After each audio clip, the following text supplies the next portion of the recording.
Takojmë sot me disa prej trashëgimtarëve të fisit Çabej, të mbështetur edhe nga kreu i Partisë Demokratike në Gjirokastër, Roland Beko, e përfaqësues të tjerë të Partisë Demokratike, kanë deklaruar sot edhe një herë se ndërhyrja në pronën e tyre është e padrejtë. Jemi disa nga trashëgimtarët e familjes Çabej dhe zotërojmë në bazë të gjithë dokumentacioneve ligjore pronësinë në zonën që ndodhet bas nesh. Deri në këtë moment po zhvillohet një projekt për të cilin nuk kemi marrë për muaj me radhë asnjë përgjigje, asnjë vendim shpronësimi, siç kërkon ligji, asnjë partneritet, siç na ishte premtuar verbalisht për palën tonë, e kundërta, na u premtuan dhe shumë gjëra kanë ngelur vetëm në premtime dhe nuk kanë realizuar deri më sot. Kemi marrë kontakte me një sër organesh shtetërore dhe deri më sot nuk po gjejmë zgjidhje.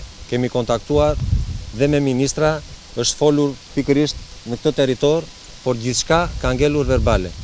Kërkojmë ndërhyrjen e të gjithë organeve të shtetit, kërkojmë ndërhyrjen e prokurorisë për të vlerësuar se si është bërë ndërhyrja në pronën tonë private. Ndërsa përfaqësues të Partisë Demokratike kanë shprehur edhe një herë ndinjatën e tyre duke akuzuar drejt për drejt qeverinë shqiptare, gjithashtu nëpërmjet këtij prononcimi ata kanë kërkuar që prokuroria të veprojë në çështjen e trashëgimtarëve të fisit Çabej.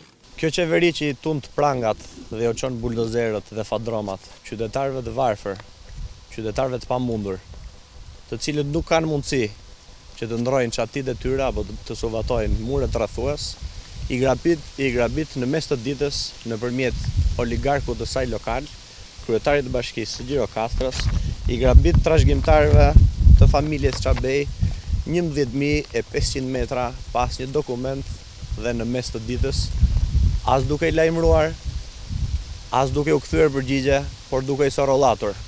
I kërkojnë nëpërmjet shkresave përgjigje bashkisë, nuk ju kthejnë përgjigje. I kërkon ministrit dhe qeverisë përkatëse, Ministrisë së Linjës, i çon shkresë, ajo nuk jep zgjidhje. Kjo qeveri sillet si një band mafioze duke zaptuar dhe grabitur pronat e qytetarëve. I bëjmë thirrje prokurorisë që të marrë denoncimin e qytetarëve të cilët kanë 4 muaj të cilët janë drejtuar prokurorisë për të nisur hetimet dhe për të çuar para përgjegjësisë penale kryetarin e bashkisë Gjirokastrës, sepse prona e qytetarëve mund të shpronsohet vetëm për 2 raste. Vetëm për interes publik dhe vetëm sipas një shpërblimi të drejtë të përcaktuar në ligj. Por kjo qeveri me ç'duket i ka armiq pronarët. Kjo qeveri i ka armiq bizneset. Kjo qeveri i ka armiq qytetarët. Kjo është fytyra dhe shëmbulltyra që ka kjo qeveri që e ka klonuar jo vetëm në qeverisjen qendrore, por edhe në bandat e saj lokale. Partia Demokratike e Gjirokastrës në fakt është pro investimit, shumë mirë që u bë ky investim, shumë mirë që janë dhënë disa fonde për të bërë një restaurim, i vonuar natyrisht sepse qeverisja lokale ka gati 14 vjet pa pushim, pa ndërprerje, që drejtohet nga kryebashkiakët socialist, por ne jemi për respektimin e ligjit.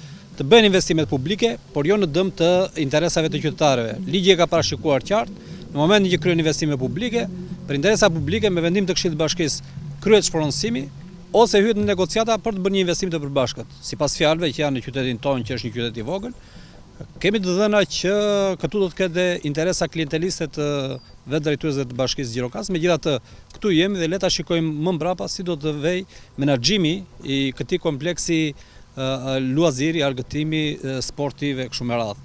Gjithsesi ne kërkojmë të respektohet ligji sa më parë, ashtu si shteti kërkon që qytetarët të respektojnë drejtat e tyre, dhe ne duam që shteti mos jetë pushtues dhe sundues në dëm të interesave të qytetarëve të Gjirokastrës. Kohë më parë kreu i bashkisë së Gjirokastrës deklaroi se është në negociata të vazhdueshme me pronarët dhe se do të respektohet e drejta e tyre.